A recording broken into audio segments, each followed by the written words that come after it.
Hello everyone, I'm Ritika. I'm a doctor and I was born to a gynecologist mother and a surgeon father in Gaya, Bihar.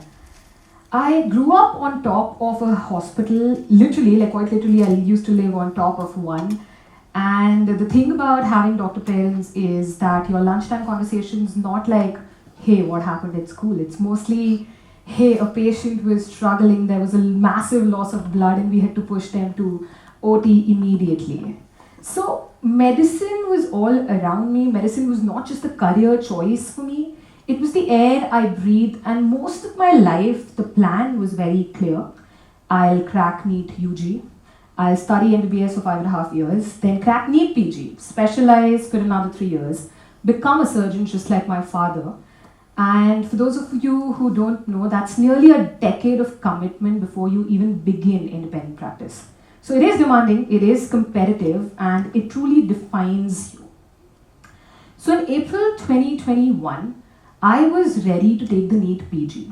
For more than a year, I had prepared for almost like 15-16 hours a day, and I had never felt more prepared. So I was ready to give the exam. But then the second wave of COVID hit, and my exam was postponed indefinitely. And at first, I felt like everything I had worked for was kind of suspended mid-air, but India was going through something bigger, the world was going through something bigger. I remember all of us getting like calls at 2 a.m., 4 a.m., oxygen dropping below 90, people panicking, a lot of lives were lost, hospital beds were filling up at that time, and there was a lot of chaos. So I have always lived around chaos. But this was different. This was more of a collective panic the entire country was going through. So my brother, who's sitting in the audience today, and I built a small website on Wix. It was not a startup. It was just a few volunteer doctors helping people out for COVID and answer questions like, should they go to the hospital? Should they stay at home? If they are at home, what treatment should they take? And somewhere between the 15-hour study days versus the 15-hour days I was spending working and helping people, I realized a shift in myself. I realized like I was liking doing this a little bit more better. I felt more alive doing this than preparing. And I was terrified because if this was true, then whatever I planned for the past 10 years was not true anymore. So the thing is that I love medicine. I love OT. I honestly love the smell of it. I love the blood. But you do require a lot of precision. You require a lot of discipline. You require a lot of calm authority of knowing something so well that you are ready to cut open a person in front of you just to help them out. And I love that. But then doing this felt different. We were building systems from scratch. We were coordinating across cities, we were making decisions without textbooks, we were creating systems. So it wasn't about solving just one case, it was about designing impact at a scale. And here's what I realized while doing that curiosity, that itch, I always had that. Even during my MBBS, during internship, I used to go to the hospital and I used to think, why is this workflow so broken? Why do I need to manually go and get the blood reports out? At that time, we had to. And why can't all of this be systematized? So it's not like COVID created that instinct in me. COVID just revealed it. And in that moment, I realized that the plan which I built for the past few years was just not fitting the person I was becoming. And this is the only thing, truly the only thing I want you guys to take away from that talk, that moment, that quiet internal shift I feel everyone goes through. And we're not taught how to process that moment. We are taught that commitment means staying. If I have already spent so many years doing medicine, I should just continue doing that. Why leave? We're taught that discipline means finishing what I have started, and that changing direction means that you lacked conviction in the first place. But what if growth requires a little bit of reassessment? When you grow, you do need to go back and reassess a few things. So the thing is, I didn't leave medicine because it failed me. I left medicine because I grew. And I realized something really powerful. I realized the intersection of whatever I had learned, the intersection of what I was good at, and the intersection of what genuinely excited me.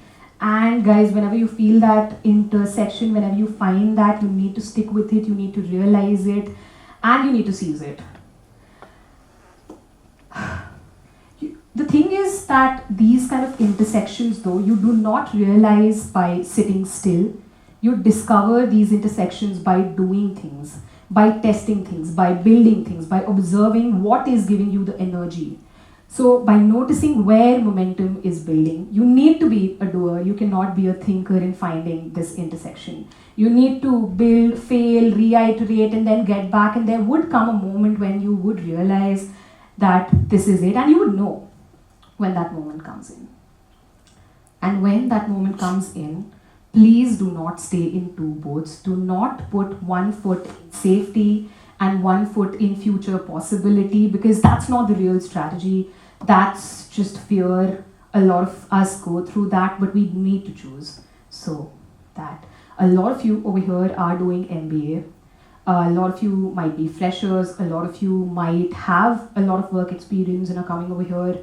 And a lot of you are here to pivot. A lot of you are here to find out what you want to do. And that's completely all right. Your first career is not necessarily your lifelong career. Some people do realize it, they find it early and they stick with it for life. And that's amazing. But most of the people need that early iteration, that tinkering, that doing thing. So you're at a great college doing MBA, you will tomorrow go get a job, or you will build something on your own. And then also you need to not think that, hey, this is it. You still need to remain curious. You still need to build depth at whatever it is you are doing. If you are a great marketer, like if you're going to be a marketer, be a great marketer. If you're going to be an analyst, you need to be a great analyst. The thing is that self-development, self-growth, you always need to do that. The growth you will have later and whatever you've had till date, that is portable. You're not going to lose that. The first degree you've had, you're not going to lose that. The first job you've done, the experiences you've had, you're not going to lose that. The maths we studied in school, we're not going to lose that. We do utilize it somewhere. These skills do carry forward.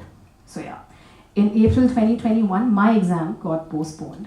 And at that time, I felt like everything was at a standstill, everything was on hold. And 5 years later, I have never ever wished, even once, that the exam happened on time. Because that interruption forced me to confront something very simple that I had changed. And when you change, your plan also needs to change with you. It's not like I was not faced with friction. A lot of people around me asked, like, hey, you studied MBBS and the next path normally is to specialize. 99% of doctors end up becoming doctors, specializing and going forward. But to get here, I still had to study medicine. COVID still had to happen. And most importantly, I had to choose, I had to seize the moment. And that's the arc of accordance. That's what I'll leave you with.